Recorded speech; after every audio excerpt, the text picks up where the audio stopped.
मुझे गुणनिधि प्रधान ophthalmic officer आम सुंदर राउरकेला टीम रे आसीचु आम सहित अच्छा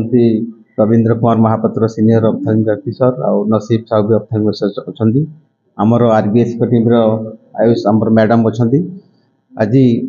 जेटा ब्लॉक लेवल रो स्क्रीनिंग स्टूडेंट मानकर स्क्रीनिंग प्रोग्राम चली आमर ओडिशा सरकार स्वास्थ्य विभाग तरफ सुरेंद्र साय दिव्यदृष्टि योजना माध्यम समस्त स्कूल पिलांकर चक्षु परीक्षा करा जाउछि एवं समस्त एठिक आसिया पूर्व प्रत्येक स्कूल रे आमे ट्रेनिंग देथिलु टीचर्स मानकु सेमाने तांको स्कूल रु बाछिकिरी पिला मानकु पठेइछंती जो मानकर दृष्टि दोष अछि एवं सही दृष्टि आज जो एई कैंप जो एठी जो आयोजन करा जाइछि ए रायबोगा स्कूल रे आज 205 जन स्टूडेंट को आमे चक्षु परीक्षा करिछु सेति मध्यरु 40 जन को स्टूडेंट को आमे दृष्टि दोष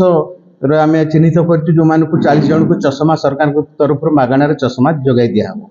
ताबद आउ 7 जन अच्छा जो मैंने दृष्टि दोष ना कि अन्य आखि भीतर अन्य समस्या अच्छी से समाधान करने आम 7 जन को आम रिफर करूँ आमर आरबीएस के टीम कुआरमुंडा सीएच से